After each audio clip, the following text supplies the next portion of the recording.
Milestone, CEO Big and Scott, joined by Emily Sayers from the Richmond office, Salesperson of the Month. When we've just been nervously talking off camera what we're going to talk about. But I personally want to run through processes, and I just rolled out a line to you. You were like, I don't know, what's the one about you work hard? And I said, the harder you work, the luckier you get. Yeah. You've got a very unusual market where a lot of your owners are interstate and so forth. So you're talking about rapport. So what I'm after is just out of your head, how you're dealing with your owners to get things done. And because, I guess most of your presentations are either doing them online on Teams or you're not doing them at all. They just know that you sell in the building. I think because I look at my track record, so they know I sell in the building. Yeah. My market knowledge definitely helps me win the listings. Yeah. And I'm honest in the feedback I give them, even if they don't want to hear it. Yeah. So I think that is how I build rapport with them, and then they trust me. And sometimes I'll say, hold off on selling, pay the mortgage down a little bit if they're going to take a hit on it, and look at things in 12 months' time. Yeah. So when you originally listed, do you say to them, whether you like it or not, we're meeting up once a week online, whatever it may be, or I'm going to call you on this day, or it's just as things unfold?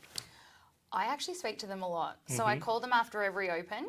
So if it's midweek or a Saturday, if I do any privates, I'll call them. Yeah. On Tuesday, I send vendor reports. So I'll say what's on the market, what's sold, and then I'll call them that night after they've received the report. So I do keep in constant contact with them. I think vendors really dislike when agents don't keep them in the loop. Yeah. They want to know what's going on. And then that way, if I am in constant contact with them, they trust me if I say, hey, we need to do a price reduction. Okay, so that's where it sort of comes back into the old processes, right? Well, true, yeah. I actually am really I know we say this every time. I am process driven and I don't realise I am. Yeah. But I think it's just so instilled in me now, going on 9 years. Well, we were talking about that too, because yes, you were trained hard. I was trained very hard. Yeah. So for me, it's just... the process that I have is just like brushing your teeth or having a shower. It's just become second nature. And this is where we put the processes, it's our job, right? To put the processes down in writing, this is how it works. But what you're doing is you're calling them and saying, hey, usually by this stage I've got X amount of offers and things are happening, but it's just not happening in your case. And it's for these two reasons. It's either the price or the property. I think it's the price. Yeah. I'm pretty quick on that. So if I have in the apartment market, under 5 people through the first open, I generally try and get a price drop. Or I don't get an offer within the first week. Yeah.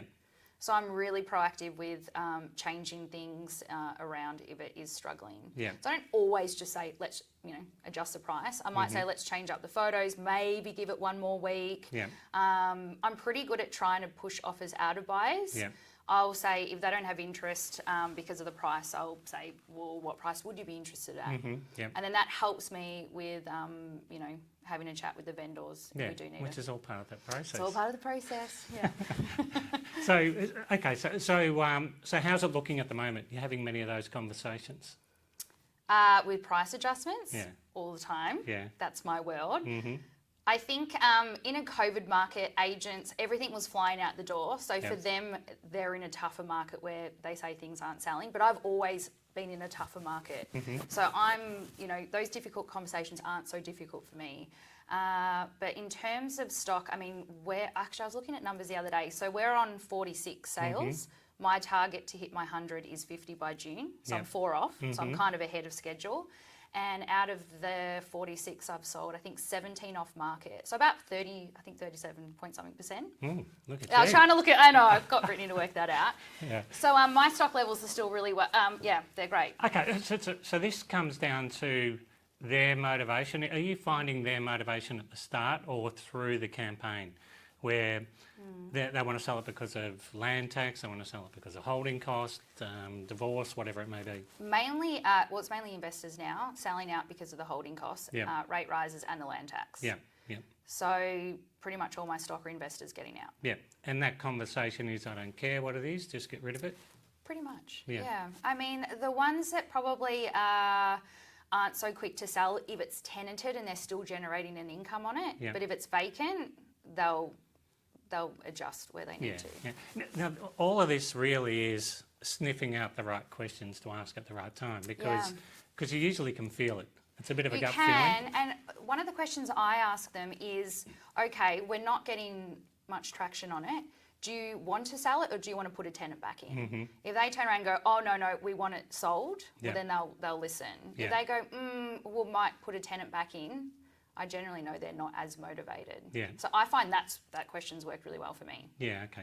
So it's interesting to find out the off-market reach stuff still working 33% or 32%, whatever it may be. It's 37. But this is very market-driven apartments, right? Hey, let's try and get it done. I think I've got some people in the database. We've got them left over from the last sale. Yeah. All of that sort of thing. And then if you've exhausted it, you pump it up. That's 2 weeks. Yeah. So they always know if I haven't sold it pre-market or off-market in 2 weeks, that it's going to go online. It's not, oh, let's just give it another few more weeks. No, that's after 2 weeks, it goes online. So to me, this is perfect, right? Because that's exactly why we designed Reach. Yeah. And you're using it exactly the right way. And then the scripts and the dialogues, they're all there. It's just you're not following the process in writing. You just seem to know what it is. In every proposal, it says plan A, plan B. Yeah. That's it. Yeah. It's the same proposal for every single, again, I guess it's the procedures. It's the same thing. Yeah. So the other thing we spoke about a couple of months ago, the ones that you're not getting much traction on, as in turn-up wise, you're reducing the time that they're open. Yes. And that's very strategic because it means, and it's like we said in training the other day, if you've got 16 listings at the moment, pick the 4 that are definitely going to sell. Yeah. Because then you can worry about the other ones. Yeah. And it's about recognising what the market's after and getting onto it. I think people in real estate just get so accustomed to doing half an hour opens. They're not really thinking outside the box. I think you can play by your own rules. Routine.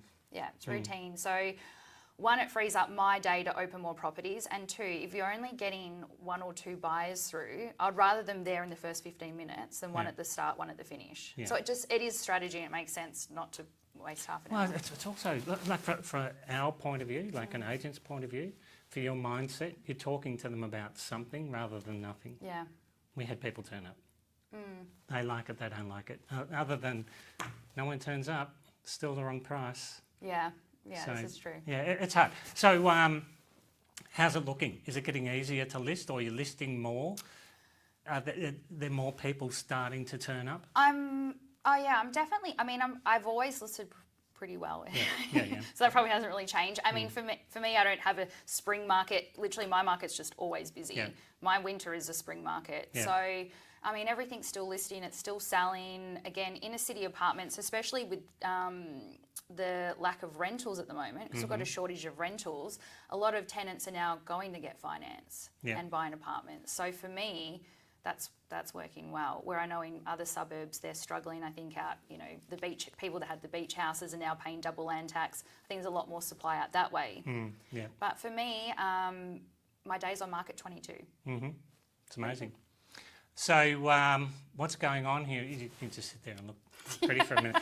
But what's going on here is Emily's worked out of all of the structure that is offered what works for her. So she's got plan A, plan B, this is how it's going to work, and she's able to verbalise that. So for anybody watching that is new, that's exactly what you've got to do. You have to work out what it looks like to do business with you, and Emily's worked out what it looks like to do business with her. And that's really important. You can use this for your presentation tomorrow. Great. But that is your difference. You've worked out exactly what it looks like to do business with you. So it's working at the moment. Yeah, I'll keep going. Congratulations, Salesperson of the Month again, Emily Sayers. Looking forward to the awards night. You'll try to be humble, right? I'll try and be humble. Yeah. Thanks for watching, everyone. Thank you. Bye. Welcome to Mercedes-Benz Toorak. Here at the Home of Luxury, our friendly and knowledgeable team are here to showcase and demonstrate to you the Mercedes-Benz of your dreams. With a remarkable range of demonstrator vehicles here on site in Toorak, why would you choose to buy your next Mercedes-Benz anywhere else? Bookings are essential to secure your VIP test drive experience this weekend, so reach out now. We look forward to welcoming you to Mercedes-Benz Toorak, the Home of Luxury.